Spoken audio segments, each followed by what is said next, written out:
Now I could also spend a little bit of time talking about mathematics research in more general. So mathematics is a very wide field and it can be subdivided in many ways. But one of the ways that I like to think about its research is that it partly resembles archaeology and partly resembles architecture or visual arts.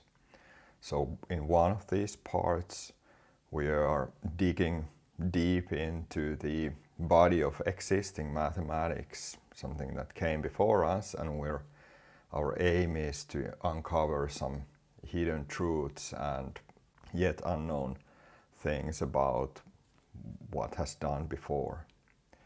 On the other hand, part of the work is just about creating new mathematics out of simpler building blocks.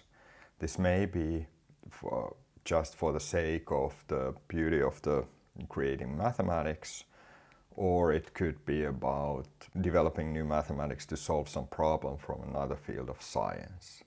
But in any case, in this part, we take existing smaller pieces of mathematics and put them together, just like we would use Lego blocks to build something more interesting and complicated. And mathematics also is familiar with many misconceptions that I could maybe highlight here. So mathematics is seen as a very difficult field, but from my personal experience, I would say that it's no more difficult than any other field of science.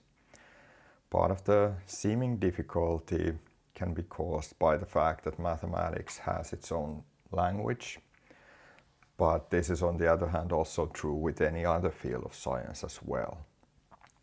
But mathematics goes a bit further because we also express our language with our own alphabet.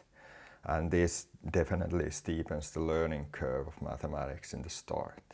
But nevertheless, my take-home message here is that this language and alphabet is something that anyone has the capacity to learn, provided that they have the proper motivation and put in some of the effort, and then they can start creating mathematics by themselves as well. The other thing is that you certainly don't need to be a genius to be a mathematician. Sure, in popular culture and in the news we learn about these mathematical geniuses whose great big inventions make the news and change the world. But underneath this tip of the iceberg, countless mathematicians are coming up with small mathematical inventions that are equally important every day. And all of this work underneath the surface contributes to the growth of mathematics. And our field this way has a lot of room for various types of researchers with different roles.